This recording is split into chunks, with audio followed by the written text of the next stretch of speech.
Hey there, everybody. Pete Pardo here from Sea of Tranquility. Welcome to another episode of The Monster's Den. It's movie review night tonight. Once again, we've waited a few weeks to do this one to make sure everybody got to see it. We're going to talk about Evildeadrise today. The fifth installment in the Evil Dead franchise. Before we get started talking, let me introduce the crew. We've got Mr. Chris Allo wearing that spectacular Black Sabbath Born Again shirt there. That's right. Jamie Laszlo has got his Evil Dead shirt on. We got all the way from Scotland, Doctor Who himself. No, Davy Gallagher. And fresh back from Nova Scotia, Mr. Dan Brown. I was going to say Mr. Green Jeans. That's it. That too. From a farm. I love wearing these this summer. If I start showing up to these shows with no shirt on, just please stop me, blank me out. So we've all had a chance to check out Evildeadrise either in the theater or it's now on Max. Can't call it HBO Max anymore. It's just called Max. My 4K just arrived today, as a matter of fact, but I was able to watch it on Max recently. And this particular film, like I mentioned, this is the fifth film in the series, directed by Lee Cronin on a budget of roughly $19 million. It has made almost $150 million, becoming the biggest selling film in the franchise. Can you believe it? Is that worldwide? It's got to be worldwide. That's worldwide. That's got to be worldwide. Right? Worldwide, yes, worldwide. This film was a few years in the making, and there was, if you read up on it, there was all sorts of directions they wanted to go with a new film.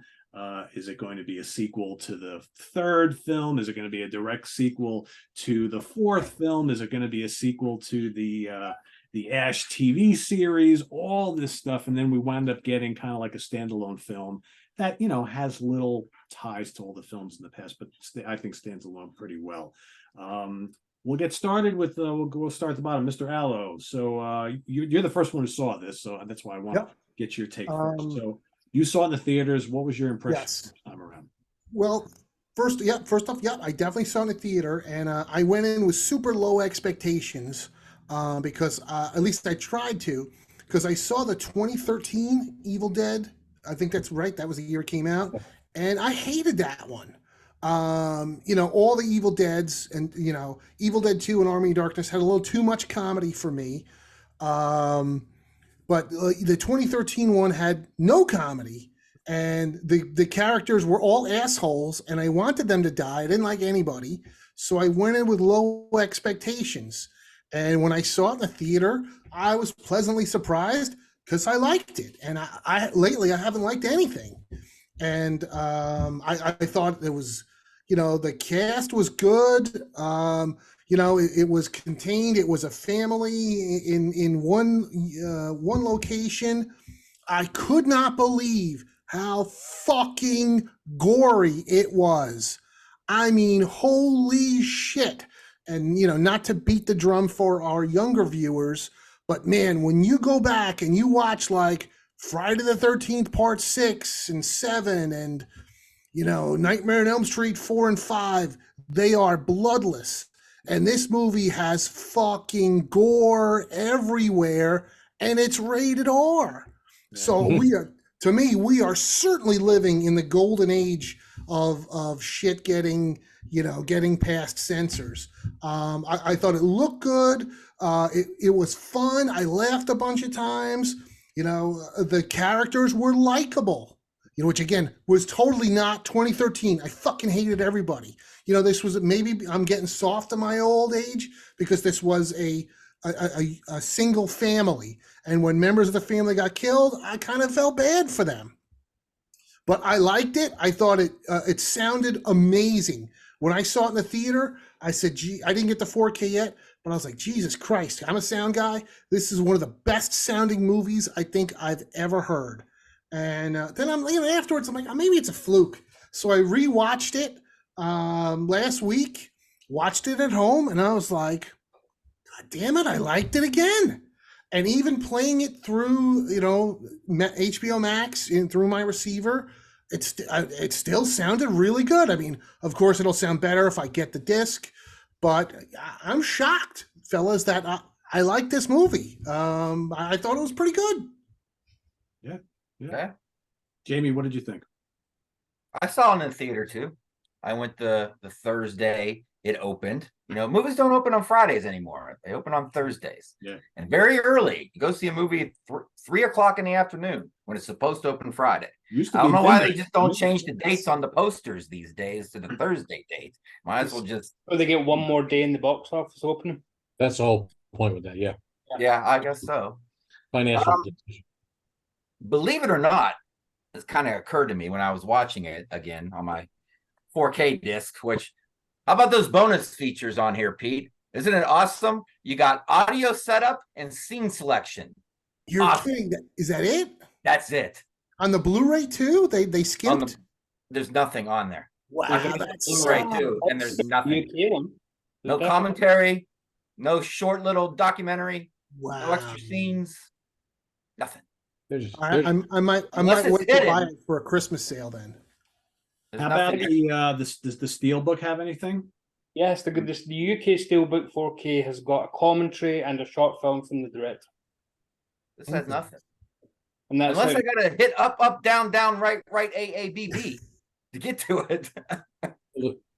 the short film, is that the short film he did a few years ago? Like the one that got him noticed?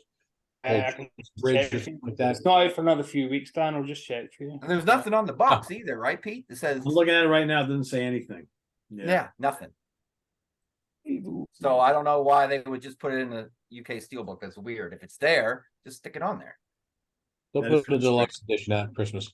Oh yeah. Well, Now that That's it's what made money, now they're gonna afford to be able to pay people and get some Well, commentary. this is what I was thinking though. Ghost Train, sorry, is the short that's on there as Yeah, well. that's a Exclusive, film that got him noticed. exclusive audio commentary with Lee Cronin, the director. And Ghost Train's on YouTube if you want to see it before that. But that's the film that got him noticed as a director, is Ghost Sorry, Train. Jamie, but while we were Okay. on that. Oh, that's all right. Well, here's the thing. 2023 has had, there's two movie franchises. Part 5 of both came out in 2023. Both franchises started in 1981. Raiders of the Lost Ark, Oh. Evil Dead. And we got part 5 within months of each other. Pretty strange. And going into both movies, all I was asking for was, I don't really care about the plot too much. Just make me feel like I'm watching a movie from that franchise. In 2023, that's all I'm asking. And I think Indiana Jones did it for me. And I think this Evil Dead movie did it for me. I felt like I was watching an Evil Dead movie, which is strange because when I saw the trailer, I'm like, this looks nothing like the Evil Dead, and they're just borrowing the name. But that is not the case. And here's some aspects about it that makes you feel like you're watching Evil Dead movie. First of all, I love the opening with, you see the spirit moving through the woods, through the spirit's point of view, like Gotta have it, right? the old school thing. Yeah. But then you find out it's a drone. So A, you got the old school feeling. B, it's kind of a funny bit. C, they're bringing the franchise into the now. Drones are, around now. So that's a great opening. You got the recorded voices bringing back the dead. Perfect. You got the stairs being out. It's a lot like the bridge being out in the first two. You got the mom getting wrapped up by cable wires in the elevator, which is a hell of a lot like the tree scenes. You got the eyeball bit, which I don't know they needed to do again, but whatever. They do the eyeball bit. Funny. You got a chainsaw. The Deadites are yelling, "Swallow your soul, dead by dawn." So you got that. Female anti-Ash. I call her anti-Ash. I like her character. She's badass. She's rock and roll. She's kind of sexy. It works. You can sense it coming too, because it pauses. She stands there and I go, she's going to say an Ash line. And she goes, "Come get some." Now that maybe is going a little too far, because you're taking the personality of another character and you're transporting it into this character. That was him. Make her her. You don't need to do that. But I ran with it. It's okay. But my favorite Evil Dead moment that made me really feel like I was watching an Evil Dead movie is when the mummy Deadite is outside in the hallway, and you see her through the peephole, and her kid's turning into a deadite, and she's getting really excited and screaming and jumping up and down. I'm like, that is so Evil Dead. I am all in right now. And speaking of the peephole, I love the scene in the bit where you see all the carnage going on through the peephole. The mummy, deadite, walking back and forth, killing people, people running back and forth. You have certain scenes in Evil Dead movies, whether it's Ash turning around on a fan or some kind of mechanism they made and tree branches hitting him, or you see the spirit through the spirit's point of view and he's flying through the cabin in part 2 and it's all kind of distorted and you see everybody like kind of trying to follow it. There's those scenes. That was their scene. That's what gave that movie its Evil Dead identity for me. It's different, but it's kind of the same type of thing, and it worked wonders. That's all I got here on my notes. I think so. I liked it better the second time I watched it too. And here's the thing: before we started taping, Dan Brown was like, "Oh, I went to the movies for the first time in 10 years. It was really nice to see a movie on the big screen again." I think I'm enjoying seeing movies at home these days. I know it's bad to say because I want to support the theaters, but I'm just having. I just like, I got my big ass screen. I got my 7.1. I got 4K. I sit there. I pause it when I go to the bathroom. I'm not freezing my ass off in the theater because I keep it 52 degrees. My God, during Indiana Jones, a woman next to me ran and got her blanket and came back like she was sleeping outside. So yeah, I'm really enjoying watching these movies at home. So yeah, definitely thumbs up. Liked it better the second time. Yeah, not to derail the conversation, but I just have to ask. So Chris, you got a great setup at home to watch films whenever you want. Do you like at times think, I don't enjoy going to the theaters that much anymore? Once in a while, yeah. You know, I mean, I still haven't seen, Jamie mentioned the new Indiana Jones. I still haven't seen it yet. And I kind of don't have that burning desire to really see it. So that one I might wait for home. I mean, I still enjoy going to the movies and you know, seeing stuff in a movie theater, especially for retro stuff like me and you do, Pete. But yeah, you know, you guys know you got to deal with people kicking your seat. Somebody, the worst is the talking and the texting. That drives me bananas. Yeah. The screen on someone's phone screen next to you. Oh. I'll put my hat like this sometimes. Oh yeah. Sometimes I'll pull my hoodie up if I have it with me just to block the vision so I don't have to see stuff. But yeah, sometimes you get the cougher. Pete, all of a sudden they have a coughing fit. Yeah, true. You know, there's things. Yeah, people forget that they're not at home. I mean, the talking drives me nuts. Yeah, like they're chattering. I don't see that as much these days, though. Oh, we just went a couple weeks ago, and I was like, the people like an aisle away just wouldn't stop talking. And here's the thing: you go see like a Marvel movie on IMAX, it's loud. If most of the time, if someone's talking, the movie drowns them out. Well, sometimes though, I have been to certain movies where I'm like, I had to go to the front and complain and be like, you know, the volume's really low because, you know, the projectionist has to turn it up. Yeah. And, you know, if they don't, you know, the volume's at a different level. Like I know when I did all my stuff through Silver Cinemas, which Dan went quite a few times, they had a certain level for the welcome to the show and the trailers, and then they put it up once the movie actually started.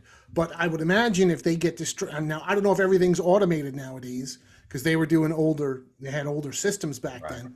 But you know, if nobody's there to turn it up, and you know, we saw the Dawn of the Dead in 3D. I'm sure you remember, Pete. That was shockingly low volume for whatever reason. Yeah, it was. Which was surprising. Yeah, but like Laszlo said, I do like going to theaters to see old movies when they come around. That's fun. Yeah. I think it's just like going back in time. It's the size of the screen. It's the immensity of the screen. That's the attraction. It's not the people coughing and this and that. It's just watching it. Like I mean, plugging from the classic sense of the word. When you see an old film from the 30s or 40s or a black and white film, it could be a 50s. Yeah. When you see it on a big screen in a theater, you understand what the thing silver nitrate means with film. It just glows. Right. I saw Bonnie and Clyde with Faye Dunaway and Warren Beatty on the big screen when it came around, and I was the only one in the theater, and it was just magical. Nice. And when I saw Star Trek Wrath of Khan in the theater, it comes around every once in a while. When those names come on the screen in the beginning and you're in the theater, Leonard Nimoy, it feels like they're still alive. Like you're in the theater and the movie just came out and everyone's still alive. So yeah, there's magic moments like that. Well, when Peter and I went to we saw Halloween last year in October. They showed it locally at the Showtime. And I even told Peter when we saw the movie, I left out, I said, wow, I had forgotten how good this film was because I was watching it on the screen. It kind of captured that magic again of seeing it. Because in those days, you wouldn't see it on video for 2 or 3 years. We would go back and see movies twice because you didn't know when it was even coming through again. But to see it on the screen, like, it brought back a whole nostalgic, like, wow, everything's larger than life. Or like we said last time, watching Talos in Jason and the Argonauts, where he's actually 40 feet tall on the screen. So there's that magic part. But I prefer sitting at home. Really, no, in the dark, I'm good. Sometimes. But it's nice going to the films for a change. Isn't it amazing when we're talking about only one movie, how we find a way to stretch it out and we find another topic to talk about? That's my fault. I opened up that can. So that's you're going off track, Pete. Yeah, there you go. All right, Davey, your thoughts. So I saw this in the pictures as well. And again, it's not in the pictures. The pictures? Are you 90? For the cold over here, right? See. At the Nickelodeon. I saw in the cinema. Thank you very much. They were invented in Europe. Yeah, I'm going to be in the pictures. I tell you the pictures. You Johnny Come Latelys over there with your Thomas Edison cinemas. Anyways, when the Lumiere brothers invented cinema in 1890s, so fast forwards to 60 years ago today, funnily enough, we had the release of Blood Feast by Herschel Gordon Lewis, one of the real seminal films of gore. So what a great day for us to talk about a real celebration of gore, which is what this film really is. It's by far the bloodiest film that I've enjoyed in a while, but it didn't feel like the blood was being used in a Terrifier 2 way, in substitute of plot or character. It felt like it was being used in service of plots and character, specifically character, because I think the Evil Dead films, it would be very easy to just make Evil Dead 2, especially when you've got a character like Ash. It would be very easy to turn that into a very comedic franchise. And I think they do rely a bit too much on references in this for my liking towards the end. Most of it is small potatoes. I liked that the Ash line was "come get some" rather than "groovy." That would have been too on the nose, but "come get some" is generic enough. I mean, The Rock used to say that in the WWF. I mean, they could have said, "Let's go." That would have worked too. I mean, she never gets her arm cut off. There's nothing as gratuitous as that. But we do have to have chainsaws. I mean, I thought at the start we were just going to see the chainsaw in the background of the truck, and that was going to be it. And I thought, oh, that's nice, just a little nods, but not to, we don't actually have to have chainsaws. But they do the chainsaw thing. So it's just a little too heavy in the Evil Dead references thing. I've got no problem with the Deadites using lines over and over, because for all we know, that comes from the Necronomicon anyway. I liked that the Necronomicon looked more vicious. It didn't look goofy. It didn't look like the DVD version that we've all had in our shelves that, I don't know about yours, but the styrofoam burst on mine and it just went kind of haywire. Just rotted in front of your eyes then. Yeah, it was pretty disgusting what happened to that set. So it would be too goofy to have the original book turning up. But I like that they went back to that bit in Evil Darkness, Army of Darkness, where we have the 3 books and they picked the less obnoxious looking one, the less cartoony one, and that's the one we get here. And it looks more serious in a way. And I adored how they got Bruce Campbell into this movie with that audio cameo. In that one little scene with the 78's been played, and that was clever too. They could have just played the records normally, but they even went to the bother of saying, well, this is a 78 and it would be playing at the wrong speed, so he has to literally do that. That was a nice little touch for music fans. They thought it would be a 78 if it was recorded in the 20s. That was a nice attention to detail. And then when you hear that voice just for one line saying, "It's called the Book of the Dead for a reason, it has to be destroyed," and you go, that sounds like Bruce Campbell. And sure enough, Lee Cronin has said that is Ash, a time displaced Ash, which is pretty cool. So there's Ash is still out there having adventures, even though we're into a more serious Evil Dead with this. I like that the Evil Dead is able to be used in a serious way again, and it works, because 2013 was pretty much a remake of Evil Dead 1. It didn't need to be, it didn't need to exist, it couldn't exist in the same universe. For me, it's just too similar. I like the little nod by having the cabin in the woods scene at the start of this and set up for the end, but taking it into a completely different situation. Well, it's supposed to be LA, but it's the most New Zealand LA you will ever see in your life. All the trees look, they've come out of the Hobbit, and everybody's talking with a very New Zealand LA accent. But the cast were all good. I liked that they gave short shrift to the supporting cast. I thought there was going to be a wee band of kind of survivors, and they were all going to group together. They all got picked off in about 3 minutes of screen time, which is great. The whole little community on the landing. I loved that. I liked the family unit, and I really liked that they weren't afraid to be extremely violent to children as well. Because why would the Deadites be remotely kind? There was themes in it you wouldn't think an Evil Dead film would bother with. I mean, the fear of motherhood, there's an actual theme in an Evil Dead film, isn't something that you'd expect.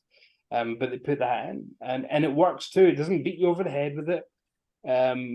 It does spell it out a little bit by having the Deadite taunter a little bit, saying a few lines, but nothing too much. So there's other cinematic references. I mean, nobody could watch this and possibly not think of The Shining for one certain scene for other obvious reasons. But the blood looked great. Overall, I thought the film was shot very well, looked magnificent. One slight quibble would be they have a line in the film about not only are the family about to be evicted from the house, but the whole block is going to be demolished. I was so ready for that block to come down at the end. I thought that's how they were going to get rid of them. Just knock the whole I like block. that. That's a great idea. I didn't think of that. Why would you mention that and then not have the block be destroyed? Surely that's Chekhov's gun 101. They could have just been coming up for eviction. But yeah, I thought it was cool. The bank vault underneath the house and whatnot. I thought it was all very very cool. In fact, that's really odd, because, and Jamie will know what I'm talking about, there's a scene that's almost exactly like that towards the third act of Indiana Jones 5, where there's vaults underneath things and blah blah blah. So there's strange parallels between those two. And unlike Indy, this didn't feel tired. And Indiana Jones is meant to feel tired. That's not even a criticism. He's supposed to be world weary and whatnot. That very much ties into that film. That's more about legacy and the history of the franchise and coming towards the end. Whereas this feels like it's the beginning. Mm-hmm. And how you could use Evil Dead in a lot of different ways. So using it here in I don't like the title. I think that's a very clunky title, evildeadrise. I always want to say Rises. Yeah, I always say Rises. I do like the opening, how they put Evil Dead Rise behind the girl as she's floating. It works really good. That would be a really cool one-sheet poster, actually, or quad poster. Yeah. That would be a cool poster. I thought it hung together very, very well. It's simple filmmaking that knows what it's been, pays tribute to Sam Raimi style filmmaking perfectly by having the camera never sit still. It's one thing that I hated about 2013. The camera was stationary for so much of that film, and one thing defines Sam Raimi is the camera does not stop moving. That's to get around the low budget, keep moving, just keep moving, having go strange angles, strange directions. And this did that in spades. There's nothing in here that kills it at all. I mean, even these small quibbles that I've got, nothing in there just is more than Oh, well, I could have done without that, but overall, this is a really, really gory, fun, tight film. It's an hour shorter than Terrifier 2, the other Oh. gory film, and a full hour shorter. And it doesn't feel like you were missing anything. It doesn't feel like we needed more. It doesn't feel like, oh, well, we didn't get to know about these characters. It very quickly, you care about them, you're interested in them. The mum seems like a really nice person, and we can identify with these people, and you actually feel a bit sad when things start to happen to them, on like 2013, whereas Chris said you were kind of cheering for the Deadites. And I was wary because Ash versus Evil Dead was such a great show, that I thought, combine Ash's legacy from the films plus the TV show, can you ever do Evil Dead without Bruce Campbell now? And this just proves that you can. You absolutely can.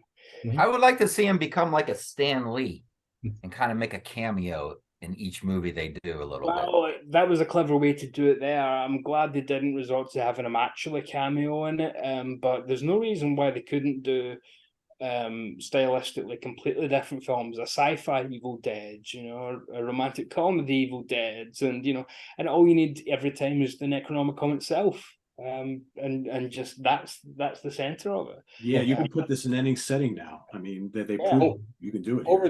Over the years, Bruce Campbell became the one associated with Evil Dead or Ash.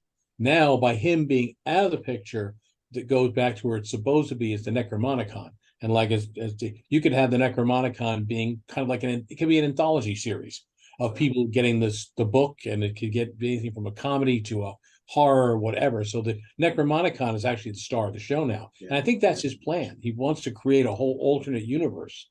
And, Bruce Campbell gave it up, and I think him and Sam Raimi have a piece of the action somewhere. They're both producers on it, yeah. More than likely. So they're getting something out of it. But I think Bruce Campbell was very noble to say, yep, I'm done. I did my thing. To be fair, he had his knees replaced after the TV show, so I think he recognized, he was struggling to do the action stuff these days. And it would be great. I would have no objections if they did another few Evil Deads to bring Ash back for a couple of scenes and give him an Indiana Jones send off at some point. There's no problem with Ash being an old man. Old man Logan style Ash. I'm sure we'd all be down for that. That would be pretty fun.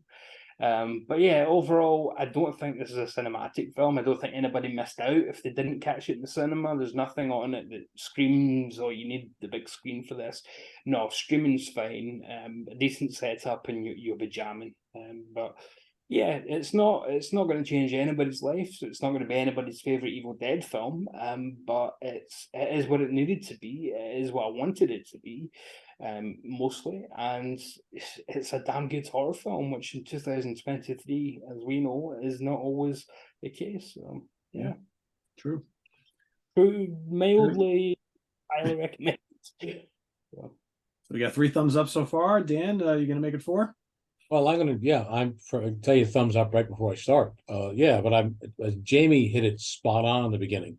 As you're watching it, even my first thought was that as the camera's going that little like stream, real slow motion, the credits are coming up. I'm going like, oh, okay, here we go. We're going to go to a cabin.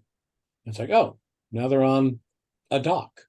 Okay, something's going to happen. But then when she goes into the cabin, and her sister or girlfriend is not doing well on the bed.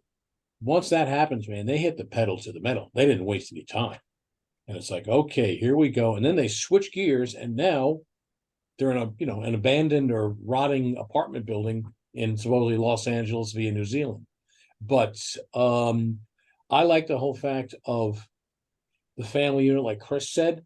You actually feel for these characters. I watched the 2013 one a few days ago just for the hell of it, because I had not seen it in 10 years. And the characters are like repulsive. Yeah. The one I like the most is the actual junkie, the one who's up there for the rehab. But it's repulsive. And I thought that had a lot of blood, but absolutely. This new one was just like typical over the top, considering you're dealing with a seminal horror film. And the original Evil Dead is probably one of the top 5 of that 70s to 80s when horror found its own niche. And it's a classic. But I liked it overall. A couple of the things through the keyhole is fantastic. I think at one point she's dragging the custodian and you just see the body get dragged out of the view of the thing. A lot of humor in it, but he's also paying homage to like Demons 2 with the big apartment building. There's not as many people, you don't see them. It's also playing homage to like that zombie film called The Horde, in which there's an abandoned building that's going to come down. Coming out of the bathtub, it's a homage to either The Ring or Ju-on, The Grudge. Japanese. He was a big apartment block as well, wasn't it? Poltergeist 3. And they touch upon, but you can see the new directors nowadays, these people cut their teeth on films of the 70s and 80s when they were kids. So these have become inspiration. So it's really not a knockoff, it's more of a homage. This was my training ground. And they've taken some of these things. And like I said, this is a standalone film, beginning, middle, end. I liked it. I enjoyed it. I wished I'd seen it on the big screen.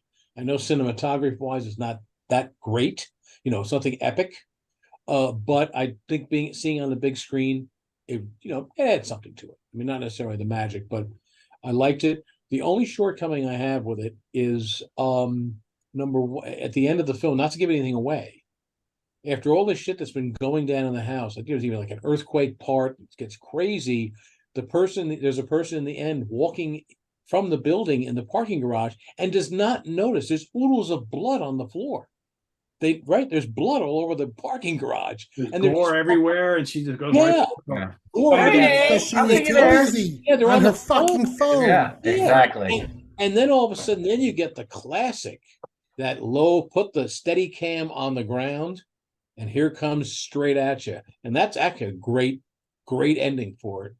I thumbs up. I think it's a worthwhile see.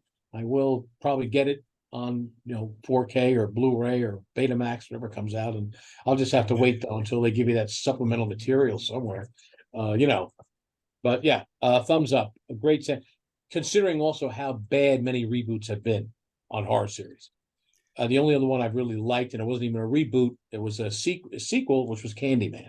I was pleasantly surprised by that. But things like Nightmare on Elm Street, those are the ones? No. They pale in comparison. This guy got the spirit. He's fresh. He's innovative. Boom. I look forward to the next film somewhere along the line. Cool. Yeah. I'm with you guys. I think we talked about this before we all started catching it. And I basically said that I had zero expectations of this movie because the last film, the 2013 film, I didn't see in the theaters and I just blindly bought. And I figured, it's an Evil Dead movie, right? I'll just buy it. It'll be great. And I remember getting done watching and I was like, man, that wasn't fun at all. It was dead serious. Grim. Really gory and grim and just like. Not fun. No, not at all. And I always thought it was kind of mean-spirited.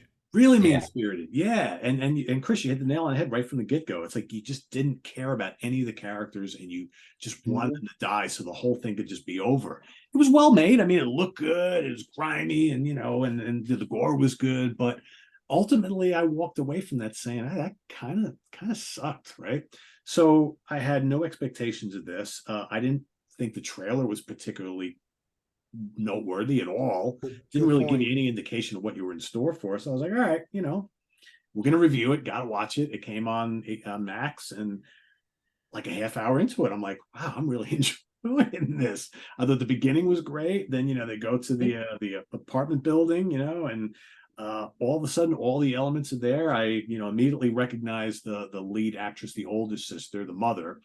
She was in the Vikings TV series that was on Discovery Channel or whatever a bunch of years ago. She played the queen, and so I was like, all right, I recognize her. I didn't really recognize. She has a good face to be a Deadite.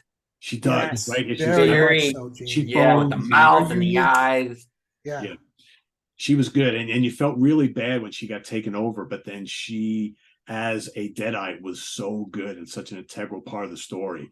And the whole sequence, where she's out in the hallway and continually talking through the door and looking through the keyhole, so good, and wiping out everybody in the hallway, just really good. And then every time one of the kids turned, you felt bad, and especially like the older daughter, right? She was the only character that kind of annoyed me a little bit when she was a regular person. But and the younger sister, you really felt for her character, and she's pregnant and she's got to survive. And Yeah, it was just really well done. The gore was great. There was buckets and buckets of it, but you never felt, I think Dan might have hit on it, or Davy hit on it, that I think it was Davy. It never felt like we're just going to give you oodles of gore just because we can, like that movie we don't even want to mention anymore, like Terrifier 2, right? That felt just ridiculous and so far over the top it was unnecessary. This was all part of the story, and that's what's so great about the Evil Dead franchise is you get lots of that, but they do it in a way where it's just part of what's happening, and there's a little humor tied to it. You get a little laugh. The scene with the eyeball, I laughed. I thought it was great. Was it needed, like Jamie said? Probably not, but it was hilarious, I thought. So yeah, I like this, and I was pleasantly surprised at the end of the film. I was like, wow, they could easily make another one, and just in a different place, in a different situation, and it probably will be really good because they proved you could totally do the prequel period piece from when the cathedral in New York was like 1780 or something like that. You could, there you go. It's built in. And like what Jamie said earlier, I like the fact how when you think about it, when the first Evil Dead came out, there weren't even beepers. There was no such thing as the internet, no cell phones or anything. Maybe you had a couple wireless phones, you could walk 40 feet in your backyard. That's it. And now here in the beginning, they give you that setup, and here it is. It's a drone. It updates it. Well, once they go into the apartment building, it could be 1971 or 81 again. They didn't rely on modern technology as much. Yeah, they show this is updated. This is the way people are now. That's why they deserve to die in these abandoned camps, because they're idiots. And then from there you go in there. It's like it all boils down to how the fuck are we going to get out of this dilemma. Here's another fine mess we've got ourselves into. Did anybody else notice the pizza box that said Henrietta's Pizza? Yeah. Oh yes, Henrietta. yes. That made me laugh too. The stack not to think like Sam Raimi, because Sam Raimi has this like really weird sense of humor. Anybody that creates the word Shempism for stunt doubles, based on the Three Stooges with Shemp. If you recall in Phantasm 2, Don Coscarelli, when the guy stumbles upon the mortuary, as he's pouring the ashes from a cremation into a jar, the name on the jar is Sam Raimi. It was like a total inside joke. Funny. They get a kick out of that. That's how they would play games with each other. And I think too, another reason, this movie made a lot of money, right? I think in 2023, having a really strong female lead character, is what people want to see, right? They didn't beat us over the head with all the other stuff that a lot of these films do. I was just going to say that though, Pete. Like, to me, I didn't even look. She was a good character. That was it. Like, it wasn't one of these movies where they had to beat me over the head with the fact that she's a woman and she could do everything better than a man can do and all that other horse shit. She was just a good character. That was it. I didn't care if she was a man or not. Well, it was an ensemble piece. They all had equal roles in this thing. It wasn't like there was one clear, identifiable main role, except the mother when she turned, and that all your attention on her. But everybody else, that's why you cared about them, because this one had a role, this one had lines, this one you built this and the other, and so it was really an ensemble group, not just one actor. I was gonna say that's a good point, Dan, because early on I'm like, who's going to be the final girl? I have no fucking idea. And you figure the kids would be. It was obviously the aunt, because her whole arc is to go from I don't want to have a child to I literally have to protect these children now, and then have a child myself. So it was quite obvious that she's going to be the main character.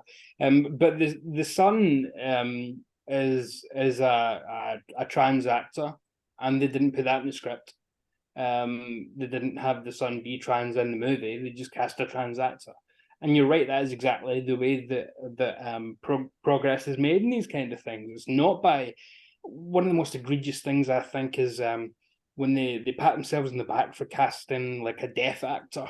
Right. But then their deafness is necessary for the plot, and you think, well, you didn't, you needed that person to be deaf. Then that's not progressive. That's just, it's like, oh, we need a midget, so we'll cast a midget. You're not being progressive then. The way to be progressive is the character doesn't need to be a midget, but you cast them anyway because it's a good actor. The Peter Dinklage effect. And this film was full of that.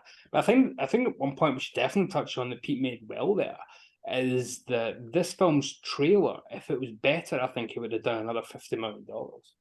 Yeah, Because a couple of you guys mentioned it. This is one of the few instances where the movie is far better than the trailer. Oh, And yeah. I love trailers. Well, But when they, I saw this trailer, I thought it looked like shit. I get they were not originally going to put it direct to streaming. They weren't going to put it in the theaters. Maybe that's Wow. why they didn't make a strong theater. Their original plan was to go direct to Max, and I don't know what caused them to do it, but they decided to put it in the theaters, and it just like like one of those overnight rocket successes or shock things that just does oodles. I mean, it was successful even in the U.S. box office, not necessarily even Europe, but it was made its money back 4 times in the U.S. before it went overseas. So they were kind of surprised. I mean, we've seen some horror movies this year, and especially over the last year, that have done pretty well, Mhm. released in the theaters. Surprisingly, I think there is a hunger and a thirst for good, horror films. And they're originals. They're not like remakes or part 6 of a franchise. Yeah. Like Smile did really well. Yeah, it absolutely did. Yeah. too many slightly derivative ones though, like Megan and whatnot. I mean, there's only so many new ideas, I suppose, but the trailer definitely made this look a lot more Blumhousey than the actual film ended up being. The trailer made it look quite dingy, almost like a COVID movie, but it was all going to be set in one terribly confined space. And even though it was all set in the block mostly, even that didn't feel too confined. It felt like they used the whole top layer, the whole level of that apartment building really well. It felt a bit labyrinthy where they could go through rooms and things. It felt nice and open, even though it was all in one place. And I don't think the trailer sold on what this film actually is at all. I think if you took the Evil Dead name off that trailer, you wouldn't know it was an Evil Dead film. Right. So I'm asking Allo, you didn't like the trailer. Why did you run to the theater to see it? My buddy was like, "Hey, you want to see it?" And I was like, "Okay." It was Tuesday night, and around here on Tuesdays, they do $5 all seats on Tuesday night. So I was like, okay, for $5, the popcorn and the soda will be 20. So yeah, let's go for $5. I just went because Evil Dead in the theater. I'm gonna go by myself. I haven't gone with a buddy, unless you count my wife. I haven't gone to the movies with a buddy. I'm gonna say 20 years. Oh my God. I don't have any buddies that want to go to the movie. We got to get Jamie out of Cleveland. Is it Cleveland? I'm in Columbus. Same thing. Close enough. I live right next. Take turns going out and visiting him and going to the movies. I go to a cinema myself all the time because there's one just 200 yards up the road. But I've got no problem going myself because you don't talk during a fucking film, so I don't need. Why do I? Beside me. Right. And I don't want to share an armrest, and I don't want to be rude and sit one seat apart. So yeah, and you go another time. I don't want to be the one paying the $20 for a Coca-Cola. Yeah, fuck that for a game of soldiers. But I must admit, when it comes to seeing old school films, and certainly when it comes to seeing double, triple bills, I do like to go with someone else, maybe a group of us, even if possible, and turn it into, get blasted beforehand, and have a great time. You guys think now that this movie made a good ton of profit that they're going to turn around really quick and make a sequel, or do you think it's better if they let it gestate a couple of years and come up with something really good? Don't rush it. They're going to get this. Yeah, this thing is already. Yeah, whoever owns that rights, they are fucking getting this thing going. Yeah, Bruce Campbell said the idea is one every 2 to 3 years from now on. That sounds okay. If they crank another one out in 8 months. No, I don't think that'll happen. Yeah. Well, yeah, we don't want it to turn into the way. There's always a franchise that runs. For a while, it was obviously the Nightmares and the Fridays, and then it became like the Saws and the Paranormal Activities, where there's one every single year, and it's barely in the cinemas before the next one's already shot and filmed. And we don't want the Evil Dead to turn into that because I think it may as well just be a TV show at that point. I think they want to spend time writing an actual good story because it's very easy. They came out with some really unique things in this film, still the Evil Dead flavor, but you don't want to retread it like Evil Dead 1 and Evil Dead 2, Dead by Dawn, which is basically the same movie. You don't want to keep repeating the whole thing. You want to come out with something fresh and make it innovative and new, and like I said, base it around the Necromonicon and any number of people. But George, We're finally seeing Marvel movies losing money quite often yeah. now. So the superhero fatigue that people said wasn't, oh, it's never going to happen. It finally has, and Marvel films are flopping. The Flash hasn't done well. Look at the new indie movie. I mean, they're predicting that's going to lose several $100 million. Which is fine in its own way, because that is very much a last film. But when they're never going to make a last Superman, a last Batman. There's always going to be somebody trying to restart those kind of franchises. And I don't want it to turn into that kind of thing where there's always a next Evil Dead next year or something. I'd prefer it was like James Bond, where there's one every 3 or 4 years. But that's a bit much for Evil Dead, especially with the guys. Probably what's Sam Raimi now? 65, maybe something like that. Probably Gotta be right. Candle's like 68. So they can't do one every 5 years because they'll only get 2 done before they're Right. So every 2 years, every 3 years will be fine. And then hey, do another TV show if you want.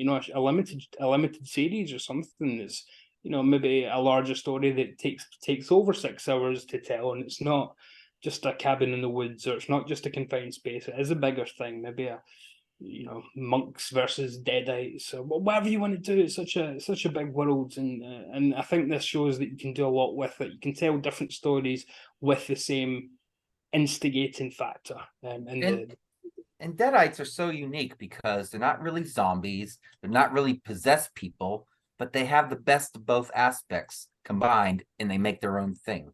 Yeah. Oh, and you can make up new rules, because what do we get in this? We get the shunting of the deadites towards the ends, like Society or something, where they all. Oh yeah, true. What the hell? I mean, that's the first time we've ever seen that. Yeah. That was like Critters. Was it Critters 3 where they'll become the big critter ball? Yeah. It was like that. Something. Yeah. So make stuff up, because it's a different book. There's 3 books, so everyone can have completely different rules. So yeah, I think it's an exciting time. Yeah, good point. So there you have it. 5 thumbs up here. Pretty cool. And I think Craig also said he enjoyed it. So that would make 6. So 6 for 6. Yeah. So very cool. Evildeadrise. We loved it. Love to hear what everybody thinks down in the comments below. And come back again in 2 weeks. We've got a really fun show planned for you. So everybody knows there is this phenomenon that happens in the summertime called Shark Week, right? Well, we're going to do our own Shark Week here on the Monsters Den in 2 weeks. We are going to actually we're going to get everybody ready for the actual Shark Week by doing what we're calling Bad Shark Film Grab Bag. So what we've done is we've looked at that kind of very long list of shark films that are out there. And let me tell you, it's a long list. And we've each picked out one kind of blindly that we've never seen before. We're going to watch them. Some of us may have already watched them. And then we're going to talk about them and how bad they are. And then we're going to kind of figure out which one sounds like the worst out of all the shark films that we saw. So that's coming up in 2 weeks. We all love shark films, right? Everybody here loves shark films, but unfortunately, there's a lot of really bad ones. And that, yeah, exactly. So stay tuned for that Shark Week here on Sea of Tranquility. So this is on the web at www.seaoftranquility.org. We're on Facebook, we're on YouTube, all together, all the damn time. Let us know what you think about Evildeadrise. If you haven't seen it, we recommend you go check it out. And until next time, for Chris Allo, Jamie Laszlo, Davy Gallagher, and Dan Brown, and Craig Kaminsky, who's out hanging out with Rich Catino at a Tom Kiefer Winger show as we speak. I am Pete Pardo. Thanks for watching, everybody. See you in 2 weeks here on the Monsters Den. Bye-bye.